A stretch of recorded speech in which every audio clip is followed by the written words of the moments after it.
आप सभी को जय हिंद, झारखंडी जोहार।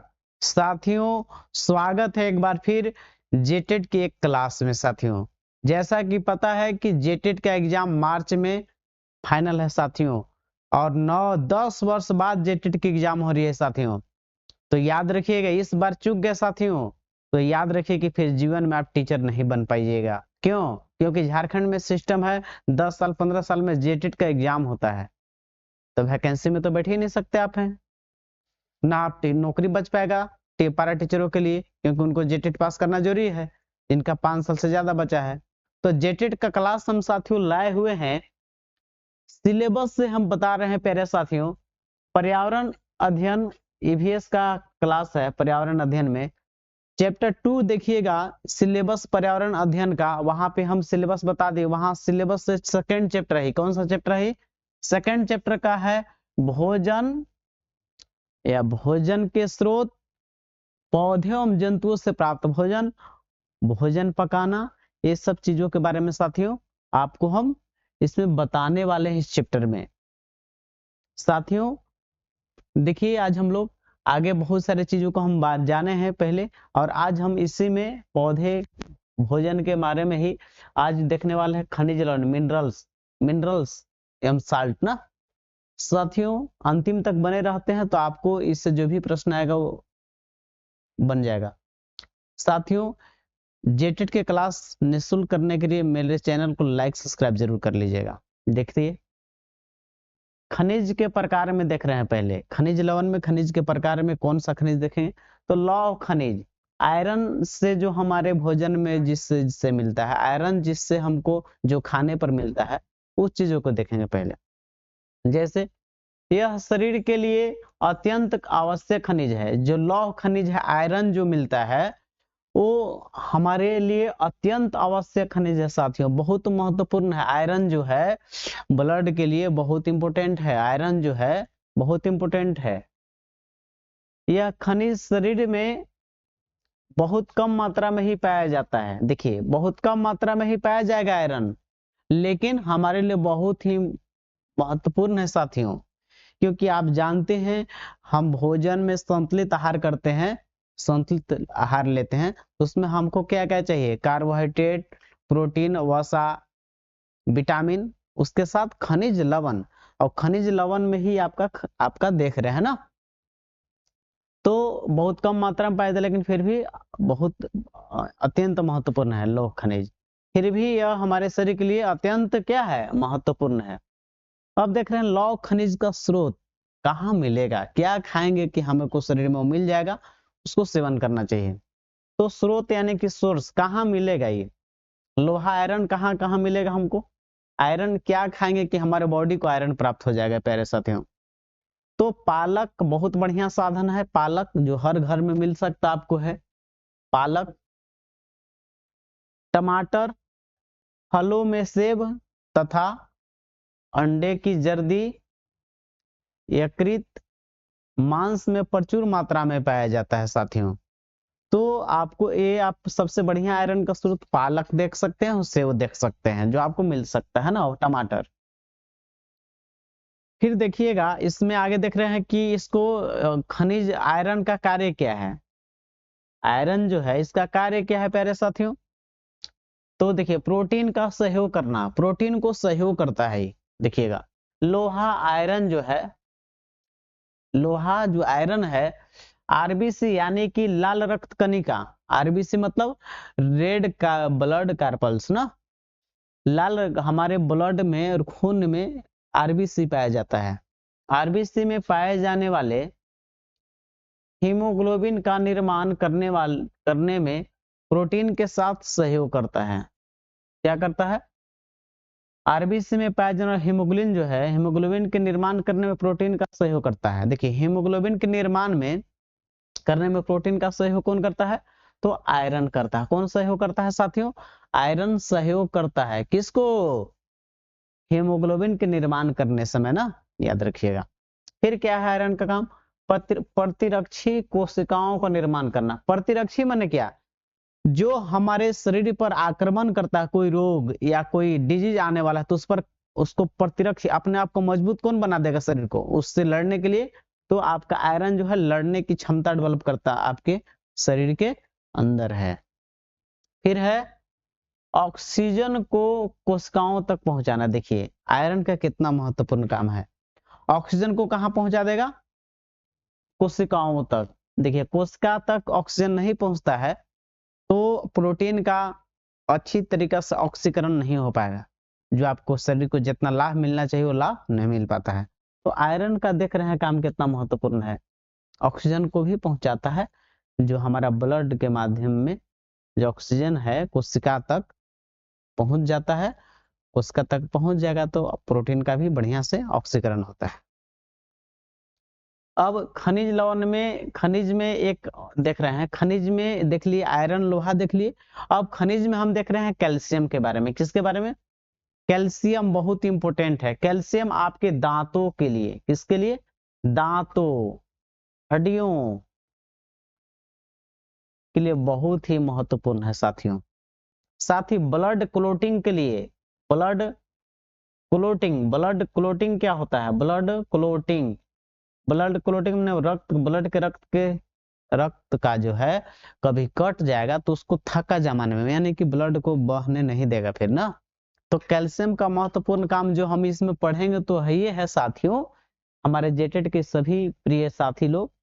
लेकिन कैल्शियम का मेन काम दांत और हड्डी के लिए तो ये है मजबूत बनाता है, साथ ही हमारा ब्लड क्लोटिंग, रक्त शरीर में कहूं कट जाता है तो उसको थक्का बनाने में भी काम आता है। चलिए देखते हैं और इसका क्या क्या है कैल्शियम में, देखते हैं। ये तो बता दिए।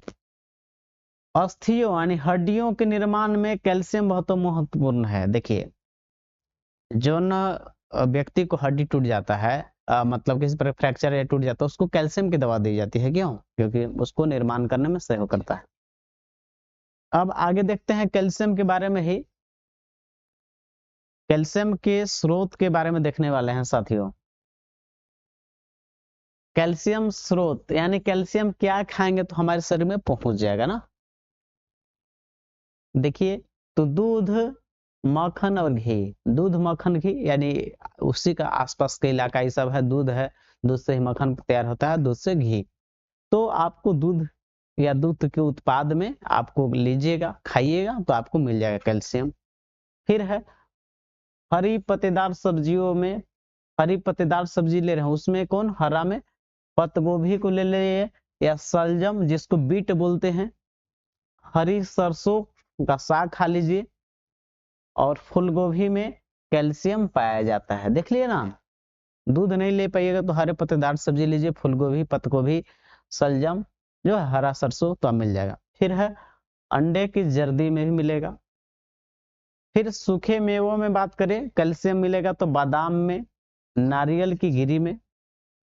और बात करते हैं कैल्शियम कहाँ, तो अनाज और मांस के माध्यम से भी कैल्शियम मिल जाएगा, अनाज और मांस के माध्यम से कैल्शियम मिल जाएगा। लेकिन ज्यादा है कि हर घर में लगभग दूध होता है, या तो उसके अन्य स्रोत आप ले सकते हैं, या तो हरा सब्जी ले सकते हैं आप हैं, वो कैल्शियम आपको पूर्ति हो जाएगी शरीर को। अब आगे देखते हैं प्यारे साथियों,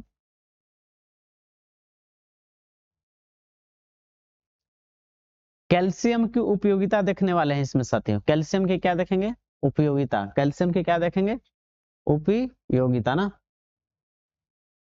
साथियों हमारे चैनल पे निशुल्क जेटेड की क्लास चल रही है साथियों, ये पर्यावरण अध्ययन का चैप्टर नंबर 2 का हम पढ़ा रहे हैं।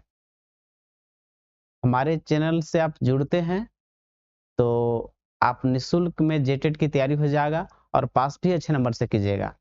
मैं साथियों खुद सीटेट जनरल मार्क्स में पास किया हूं, तो हमको अनुभव है कि किस तरह के प्रश्न पर्यावरण अध्ययन में आते हैं, क्योंकि सीटेट और जेटेड दोनों समकक्ष है।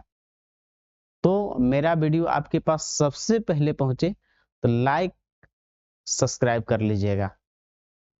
चलिए कैल्शियम के बारे में देख रहे थे, कैल्शियम में का काम क्या है या उपयोगिता क्या है ना। तो कैल्शियम का हड्डियों को निर्माण करने में, दांतों का निर्माण करने में, जो चीज हम बताए थे शुरुआत में है ना। फिर रक्त का थक्का जमाना, रक्त के सीरम में कैल्शियम पाया जाता है, रक्त के में कहाँ पाया जाता है कैल्शियम, तो रक्त के सीरम में कैल्शियम पाया जाता है प्यारे साथियों।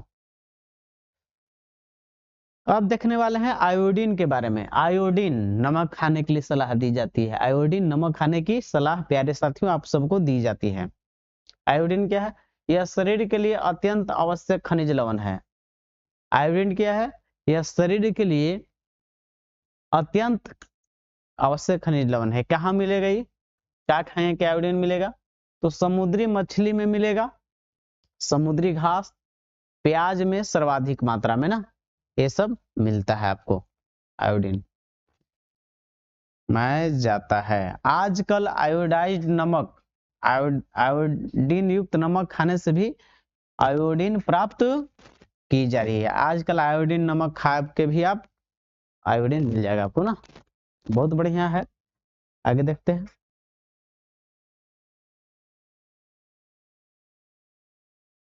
देखते हैं साथियों विटामिन के बारे में। विटामिन जो है साथियों, विटामिन जो है एक कार्बनिक पदार्थ हैं। सबसे पहले इसकी खोज 1911 में फंक महोदय किए थे। 1911 में कौन किए थे? फंक साहब जो है विटामिन की खोज किए थे ना। और विटामिन के बारे में जानिए कि विटामिन जो आपका है एक रासायनिक रूप से कार्बनिक यौगिक होते हैं। क्या होते हैं ये? कार्बनिक यौगिक होते हैं, याद रखिएगा। क्या होता है? विटामिन क्या होता है? कार्बनिक यौगिक। क्या होते हैं? कार्बनिक यौगिक, याद रखिएगा। जो रोगों से रक्षा आपको करते हैं, रोगों से रक्षा करना इनका मूल काम है इसका ना, रोगों से रक्षा करते हैं।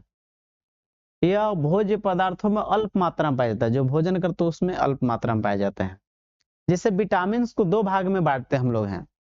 एक है जल में घुलनशील विटामिन, जो विटामिन बी और सी होता है, यानी आपको ये भोजन के रूप में बार बार लेना है। क्यों? क्योंकि पेशाब या किसी रास्ते माध्यम से बाहर निकल जाता है विटामिन बी और सी। तो विटामिन बी और सी क्या है? जल में घुलनशील विटामिन है, यानी आपको निश्चित हमेशा आपको डेली लाइफ में ये विटामिन बी और सी लेना आपको है।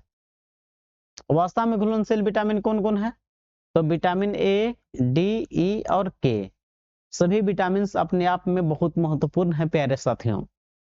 अब देखिए विटामिन ए के बारे में थोड़ा हम चर्चा कर देते हैं। विटामिन ए जो है, जिसका रासायनिक नाम रेटिनॉल है। विटामिन ए का रासायनिक नाम क्या है? रेटिनॉल है साथियों। हम इसे बताते हैं, बाकी पढ़ के भी बताएंगे। विटामिन ए का रासायनिक नाम क्या होगा? रेटिनॉल। बात करें, ए आपको का शरीर के लिए बहुत महत्वपूर्ण है, खासकर आंख के लिए, त्वचा के लिए, इम्यूनिटी सिस्टम के लिए, इम्यूनिटी सिस्टम के लिए, इम्यूनिटी सिस्टम के लिए भी बहुत महत्वपूर्ण है। आंख के लिए, त्वचा के लिए बहुत महत्वपूर्ण है। प्रतिरक्षा तंत्र को भी मजबूत करता है विटामिन ए। और स्रोत इसका क्या है? बात करें क्या खाएंगे तो मिलेगा। पालक खा लीजिए आप, गाजर में, पालक, गाजर, ये सब चीजें इसके महत्वपूर्ण स्रोत हैं। मांस, मछली, हरी सब्जियों में भी कुछ मिलेगा, लेकिन ज्यादा इसमें। देखिए विटामिन ए के बारे में क्या लिखा हुआ है साथियों।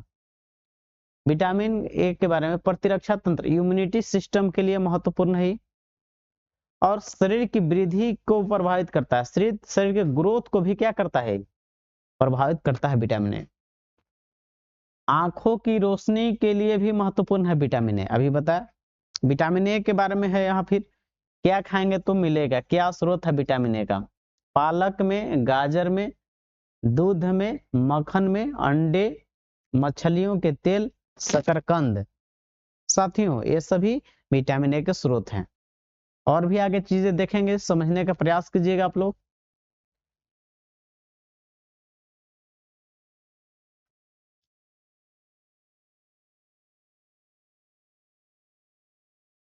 विटामिन की कमी का प्रभाव, विटामिन की कमी का प्रभाव क्या पड़ता है? देखिए विटामिन ए कमी रखे तो मंद वृद्धि, स्लो ग्रोथ होगा। विटामिन ए की कमी से गर्भ में शिशु का ग्रोथ रुक जाता है। यदि बच्चा, अगर कोई महिला प्रेग्नेंट है और उसको विटामिन ए नहीं मिलेगा, जो महिला गर्भावस्था में उसके बच्चे पेट में है, यदि उनको विटामिन अच्छा से नहीं ए मिल पाया तो उनका शिशु का विकास जो है, ग्रोथ रुक जाता है, अच्छा विकास नहीं हो पाएगा बच्चा का। और शरीर का भार धीरे धीरे कम होने लगता है। शरीर का जो भार है, बॉडी का जो वेट है, धीरे धीरे कम होने लगता है प्यारे साथियों। जेटेट के लिए बहुत ही महत्वपूर्ण क्लास है। आपको यहाँ से प्रश्न दिखेगा क्योंकि हम सिलेबस से पढ़ा रहे हैं।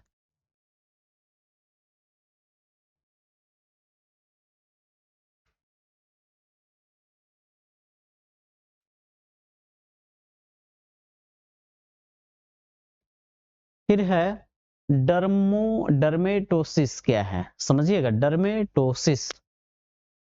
त्वचा का फटना शुरू हो जाता है जिससे त्वचा शुष्क एवं सल्की हो जाती है। शुष्क माने एकदम रुखरापन हो जाएगा, ठीक है ना, विटामिन ए की कमी से। तो vitamin A, B, C, D, E, A K, तो आपको हम थोड़ा विटामिन के बारे में यही जान जाए कि विटामिन हमको शरीर से रोगों से रक्षा करता है विटामिन, और भोजन के रूप में हमको लेना पड़ता है हम लोग को, है ना। दो प्रकार है, जल में घुलनशील, एक वसा में घुलनशील साथियों। जल में घुलनशील बी और विटामिन बी और सी है, जो आपको हमेशा भोजन के रूप में लेना पड़ेगा डेली लाइफ में, क्योंकि पेशाब के रास्ते, अन्य किसी रास्ते में उत्सर्जित हो जाते हैं हमेशा, क्योंकि जल में घुलनशील है। तो विटामिन बी सी के बारे में नहीं बताया हम इसमें, क्योंकि आपको वहां से काम हो जाएगी, इतना ज्यादा आपको VS में नहीं पूछे जाएंगे, ठीक है। चलिए, अगर बात करें हैं बी में, तो विटामिन बी के बारे में थोड़ा जान लीजिए। बी को में बहुत सारे होते हैं, B1, B2, B3 सब है ना। विटामिन बी को बी कॉम्प्लेक्स कहते हैं। विटामिन सी के बारे में जान जाइए थोड़ा सा। विटामिन सी जो है, विटामिन सी थोड़ा थोड़ा बता देते हैं। विटामिन सी जो है, इसका रासायनिक नाम एस्कॉर्बिक है, एस्कॉर्बिक, एस्कॉर्बिक है। और विटामिन सी का स्रोत है खट्टे स्रोत, खट्टे खट्टे पदार्थ में मिलता है। खट्टे पदार्थ क्या है, इसका स्रोत है, और खासकर आंवला में ये ज्यादा मिलता है, ठीक है ना। विटामिन सी, ये आपको जो है विटामिन सी शरीर के लिए बहुत महत्वपूर्ण है, शरीर के लिए महत्वपूर्ण है। हमेशा आपको लेना पड़ेगा ये भोजन के रूप में ना, क्योंकि जल में घुलनशील है, बाहर निकल जाता है। तो याद रखिएगा, खट्टे पदार्थों में विटामिन सी का स्रोत है। विटामिन सी का रासायनिक नाम एस्कॉर्बिक है साथियों, याद रखेंगे सब चीज। विटामिन डी की बात करें, तो विटामिन डी का रासायनिक नाम है कैल्सीफेरॉल। कैल्सीफेरॉल क्या है, इसका रासायनिक नाम है कैल्सीफेरॉल। कैल्सीफेरॉल क्या है रासायनिक नाम। अब ये स्रोत बात करें तो सूर्य का प्रकाश, सूर्य के प्रकाश में आपको जो है बहुत अच्छा स्रोत है। सूर्य के प्रकाश में रहिए, मॉर्निंग के टाइम में सन के सामने रहना चाहिए, ठीक है ना। सूर्य जैसा आपका तेज होगा और आपको विटामिन डी भी मिलेगा। और इसकी कमी से रोग बात करें तो हड्डी का कमजोर, हड्डी से रिलेटेड है। विटामिन सी की कमी से क्या होता है, तो स्कर्वी होता है। विटामिन ई जो है, इसका रासायनिक नाम बात करें तो टेकोफेरॉल, टेकोफेरॉल होता है रासायनिक नाम। और बात करें इसका स्रोत, तो स्रोत है ही अंकुरित अनाज। दे दीजिए कुछ अंकुरित अनाज खाइएगा तो विटामिन ई मिलेगा। विटामिन ई में क्या है स्रोत, अंकुरित अनाज। आप चना का, गेहूं का जो है अंकुरित चीज खाइए। और विटामिन ई की कमी से क्या हो जाएगा आपको, जनन संबंधित बीमारी, जनन संबंधित, सेक्सुअल संबंधित बीमारी होगा, जनन संबंधी बीमारी, ठीक है ना। नपुंसकता आ जाती है, सीधा जान जाइए विटामिन ई की कमी से। बात करें विटामिन के, तो विटामिन के का रासायनिक नाम प्यारे साथियों फिलोक्विनोन है। फिलोक्विनोन इसका रासायनिक नाम हो गया। बात करें इसका विटामिन के का स्रोत, तो टमाटर में मिलेगा। किस में मिलेगा, ये टमाटर खाइएगा तो मिल जाएगा ना। अब बात करें इसकी कमी से क्या होता है, तो रक्त का थक्का नहीं जमता है। रक्त का थक्का न जमना यानी कि कट जाएगा कहूं तो जल्दी थक्का नहीं जमेगा। ये थोड़ा सा हम विटामिन के बारे में थोड़ा सा शॉर्ट में बता दिए आपको साथियों। अगर विटामिन के बारे में बहुत अच्छा से जानने का है तो आप हमको कमेंट बॉक्स में भी लिख सकते हैं कि विटामिन को और अच्छे तरीके से बता दीजिएगा। ये मेरा क्लास था EVS का, उसमें थोड़ा सा हम बता दिए, इसको समझने का प्रयास कीजिएगा। 1 से 2 बार मेरे वीडियो को देखिएगा तो जरूर आपको समझ में आ जाएगा और जेटेट में आपका कल्याण हो जाएगा। तो अभी और इसमें क्लास आपका बच रहा है साथियों। आगे बताते हैं।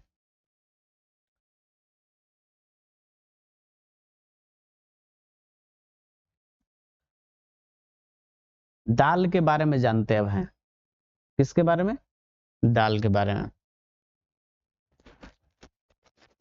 दाल प्लस, दालें वे बीज हैं जो दलहन वर्ग के पौधों से प्राप्त होती है। ये प्रोटीन का मुख्य स्रोत होती है और भारत में भोजन का भिन्न हिस्सा है। अब प्रोटीन दाल समझिए, मुख्य इसका जो है पोषक तत्व क्या मिलता है इसमें? पोषक तत्व क्या? तो प्रोटीन क्या है इसमें, क्या मिलता है साथियों? तो प्रोटीन मिलता है। दाल में क्या मिलता है भारत में? तो प्रोटीन मिलता है ना। और दाल जो है आप जान ही रहे हैं कि चना का दाल हो, कोई भी दाल हो, चना हो, अरहर हो, मसूर हो। और बात करें सबसे ज्यादा तो सोयाबीन में प्रोटीन मिलता है। कहाँ मिलता है? सोयाबीन में ना। तो दालें किसकी स्रोत होती है? प्रोटीन की। और दालें हमको पौधे के रूप में जो है चना उना इस सब से प्राप्त हो जाती हैं। और भारत में दाल चावल चलबे करता है। एक तरफ दाल के नाम लिखा हुआ है प्यारे साथियों, कभी पूछ लिया जाता है, एक तरफ दाल का नाम है और एक तरफ उसका वैज्ञानिक नाम है, जान जाइए। और अरहर का वैज्ञानिक नाम क्या है? कैजनस कैजन है, कैजनस कैजन। मूंग का है विग्ना रेडिटा। फिर आपका है उड़द का विग्ना मुनगो है। फिर चना का सैसर एरेंटिनम है। फिर मसूर का है लेंस क्यूलिनियर्स है, क्यूलनेरिस। मसूर का क्या है? लेंस क्यूलनेरिस। फिर आपका बात करें मटर का, बात करें पिसम स्टिभम, इसका हो गया वैज्ञानिक नाम। आप लोग इसको लिख लेंगे, ठीक है ना। प्रोनाउंसिएशन कुछ भी हो लेकिन इसको लिख के एक बार क्या करेंगे अपने भाषा में याद कर लेंगे, पूछ लिया जाता है कभी भी।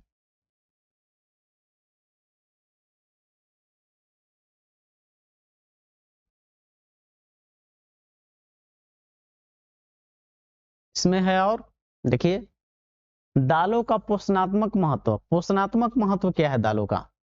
दालें शाकाहारियों के लिए प्रोटीन का प्रमुख स्रोत है। देखिए यदि आप शाकाहारी हैं, मांस नहीं खाते हैं, मछली नहीं खाते, तो मांस मछली में प्रोटीन मिलता है। यदि शाकाहारी आप हैं, मांस मछली नहीं खाते हैं, तो आप शाकाहारी में यदि हैं तो आपको तो खाना होगा यही सिर्फ। तो शाकाहारी के लिए दाल जो है महत्वपूर्ण स्रोत है, ठीक है ना। मांस मछली में प्रोटीन, फिर उसके बाद दाल में।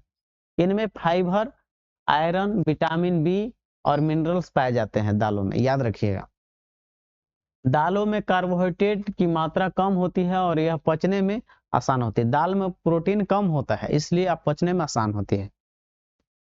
भारत में दलहन उत्पादन बात करें तो मध्य प्रदेश का दलहन भंडार में प्रथम स्थान है।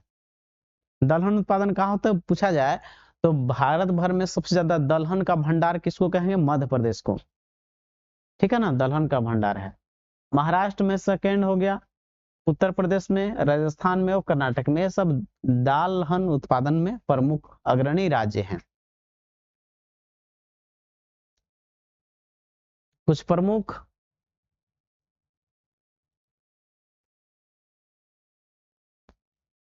फैक्ट है, इससे देख लीजिए क्या है। प्रोटीन की दृष्टि से दालें अनाजों में सबसे बेहतर होती है।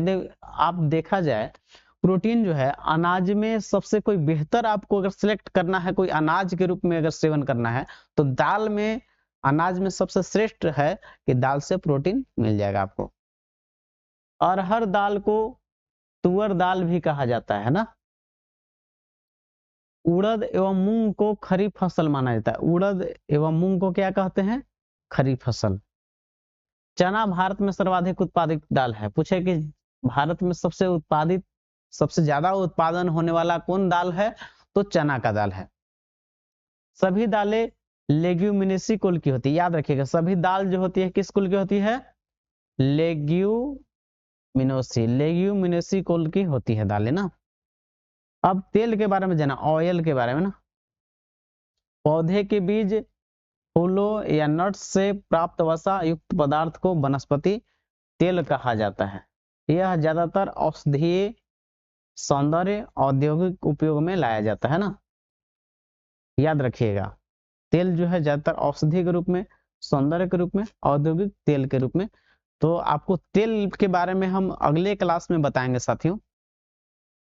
तेल का जो क्लास है मेरा अगला क्लास आएगा। तो मेरे क्लास में से आप जुड़ते हैं तो जेटेट का निःशुल्क तैयारी हो जाएगा, सभी सब्जेक्ट का हो जाएगा। हम लोग का ऑफलाइन भी क्लास स्टार्ट हो चुका है छतरपुर के रामविलास कॉम्प्लेक्स, हम लोग का छतरपुर मेन बाजार में है। जो छतरपुर के आसपास के लोग हैं तो छतरपुर के मेन बाजार में रामविलास कॉम्प्लेक्स में आप क्लास ज्वाइन कर सकते हैं। क्लास का टाइमिंग है 3:30। बाकी आप ज्यादा संपर्क करने के लिए मैसेज कर सकते हैं। साथियों, आप ऑनलाइन तैयारी करना चाहते हैं तो मेरे चैनल को लाइक सब्सक्राइब कर लीजिएगा। साथियों, मिलते हैं नेक्स्ट वीडियो में। आपको अंतिम तक वीडियो देखने के लिए दिल से धन्यवाद।